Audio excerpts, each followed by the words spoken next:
এখন সকাল 10টা, 10:30, 11টা। এই কড়া রোদের মধ্যে আমরা চলে আসছি সাইকেল করতে, কারণ সকালের দিকে এত মানুষ থাকে যে অল্প সাইকেল চালাতে পারে না, সুযোগ পাওয়া যায় না। তাই ভাবলাম একটু রোদটা একটু কম আছে, হালকা হালকা, ঠিক আছে চলে আসি। তো প্রচণ্ড ঘামাচ্ছে, একটু পর পর দাঁড় করিয়ে ঘাম মুছিয়ে দিতে হচ্ছে।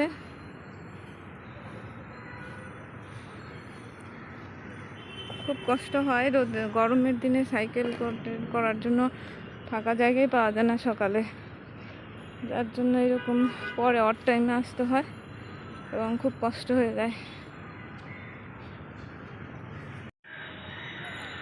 গরমের মধ্যে অর্ক হাঁটতেই যাচ্ছিল না। মা গরম লাগে বললাম যে একটুখানি 10টা মিনিট একটু হেঁটে নাও, হাঁটার প্র্যাকটিস তো লাগে। তাই গাছের ছায়াতে, কি কষ্ট।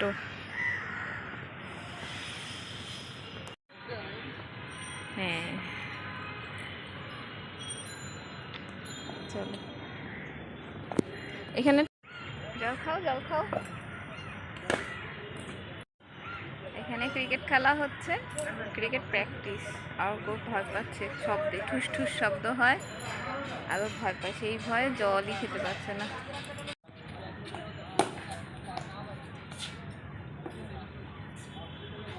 ওরা প্র্যাকটিস করছে, ক্রিকেট প্র্যাকটিস। একটু ঠুস ঠুস শব্দ হচ্ছে, আর পুরো মাঠ ফাঁকা গরমে। এরাও চলে যাবে এখন। কানে আঙুল দিয়ে জল খাওয়া লাগবে। অবশেষে একটু জল পান হলো। ক্রিকেটের শব্দ কি ভয় পায়, ওই যে একটু টুস টুস শব্দ হচ্ছে, তাইতেই ভয় পাচ্ছে।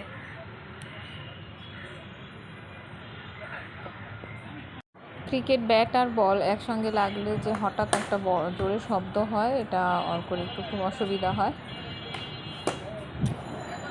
আপনাদের কার কার এরকম সমস্যা আছে জানাবেন কমেন্ট বক্সে।